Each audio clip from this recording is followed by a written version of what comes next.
Mi negro pasado, Laura Esquivel. Todo el problema comenzó con lo de las tortas de Navidad. ¿Por qué? Porque se supone que la cebolla debe estar finamente picada. ¿Y? Pues que yo la corté en trozos grandes. ¿Y eso es lo que hizo enfurecer a tu mamá? Claro que no. El tamaño de los cuadritos de la cebolla fue un mero pretexto que ella utilizó para agredirme.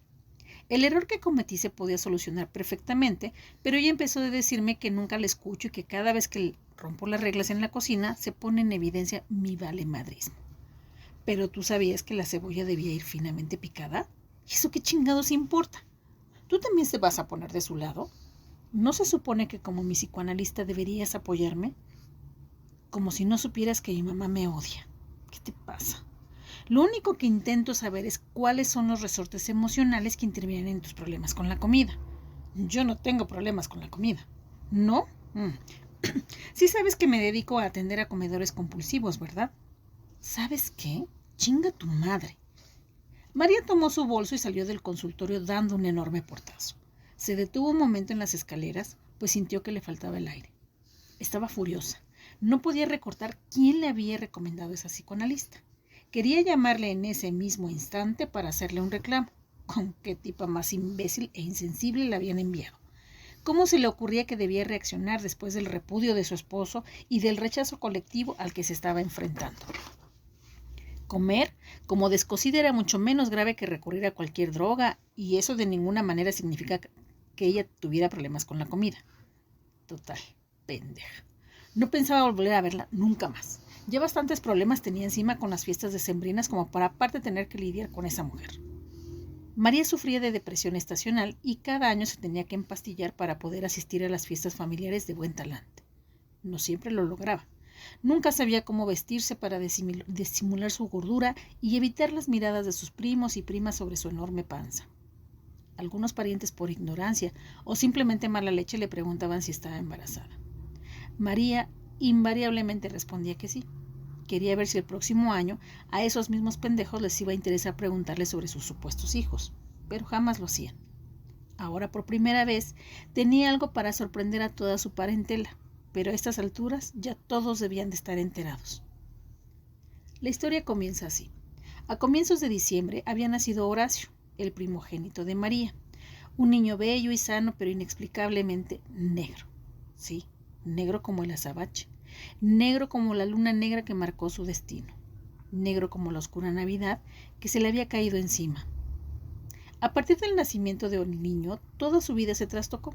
Su esposo Carlos la acusó de infidelidad.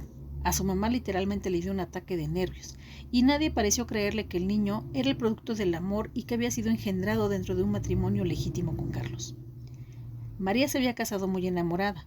Había esperado la llegada de su hijo llena de entusiasmo.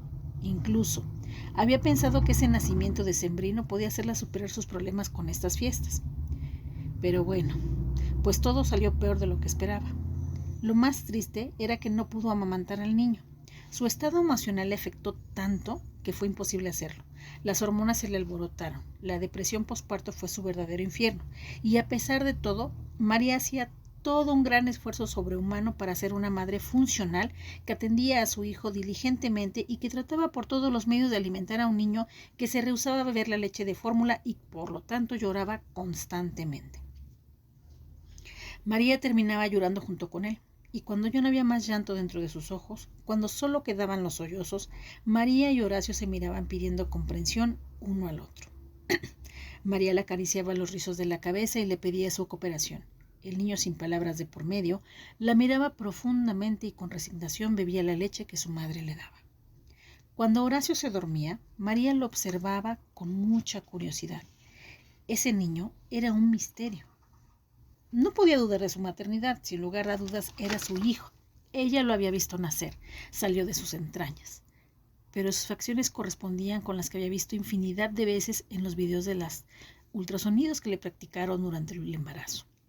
Cómo añoraba esa sensación de alegría profunda que le provocaba escuchar el corazón de su hijo cuando éste era un feto. El latido no tiene color, es solo un sonido maravilloso que anuncia la vida. El latido de Horacio era tan fuerte y que cuando estaba en el vientre de su madre todo parecía normal. No había ninguna razón para el extrañamiento. Nunca se imaginó el desconcierto que ocasionaría Horacio al nacer. Su esposo Carlos estuvo presente durante el parto. Estaba filmando el evento.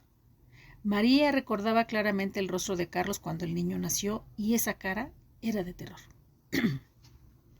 Carlos dejó de filmar, bajó la cámara y volteó a verla. María creyó que en ese momento algo muy grave estaba pasando con el niño. Incluso había pensado que Horacio había fallecido, pero cuando lo escuchó llorar, respiró aliviada. ¿Qué era entonces lo que estaba sucediendo?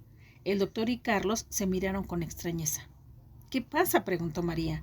El doctor le colocó al niño sobre el pecho como respuesta.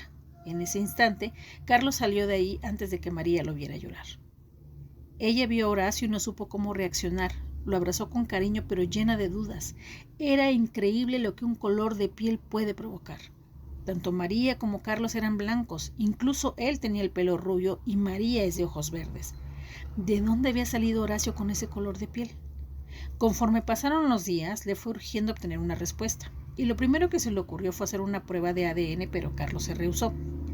Luego pensó en mandar a hacer un árbol genealógico de las dos familias, esperando, por supuesto, que fuera en la familia de Carlos donde hubiera habido un familiar de raza negra. Por un lado le daba miedo investigar y al hacerlo abrir una caja de Pandora, pero por el otro no le quedaba mejor opción.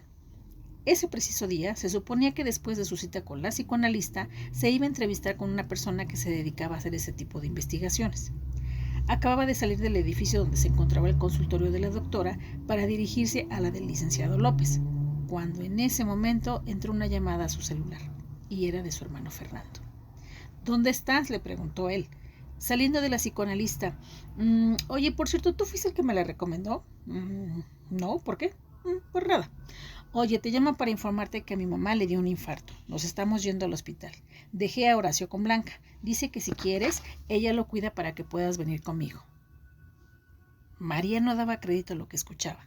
Desde que tenía uso de razón, el mes de diciembre se hacía acompañar de desgracias. Y luego querían que le agradaran las fiestas decembrinas. ¡Qué horror!